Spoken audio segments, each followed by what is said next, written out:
Another question that just came to my mind is like, how much money is enough?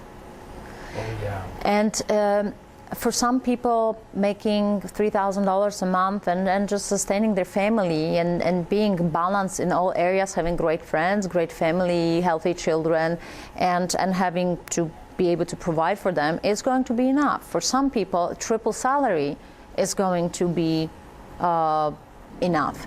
But for some people, $1 million, and then maybe multi-million dollars.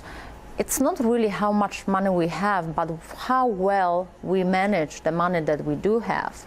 And one of the examples might be a secretary that I think you mentioned that, Graham, who is making just a average pay, and at the end of the month, she was able to save $10,000. And her CEO is making exponentially more money, and by the end of the year, because he's sustaining his lifestyle, he has to borrow the money to pay his taxes. Yeah. True or true? I've Yes. seen stories, it's true.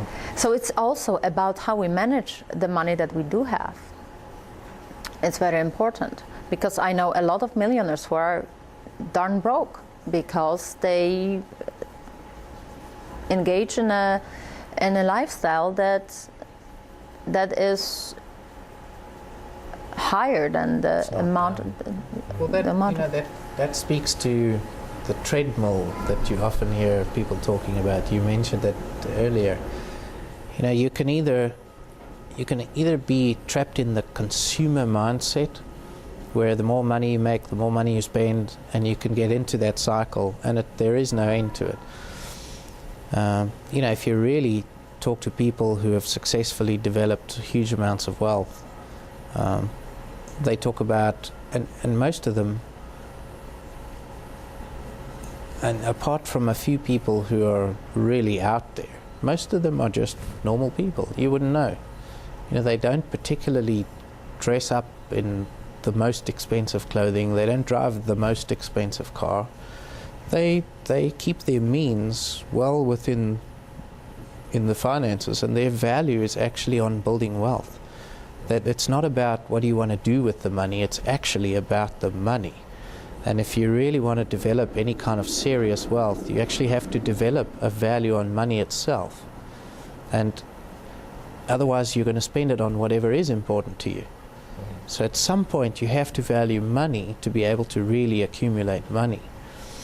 And you know, there's a lot of sayings that money is the root of all evil, and you know, there's a lot of new stuff out there that people are saying, well, you know, I think it was Will Smith who said that it's not, you know, money doesn't change you, it just amplifies what's already in there. And that I've found to be very true as well. You know, so we've got a lot of built-in fears that have accumulated because of our culture and social upbringing and stuff surrounding money. And one of the things that we need to tackle is looking at which of those beliefs serve us and which are obsolete, which is what's erroneous, and dump it. Because those things, they're just roadblocks, they get in our way.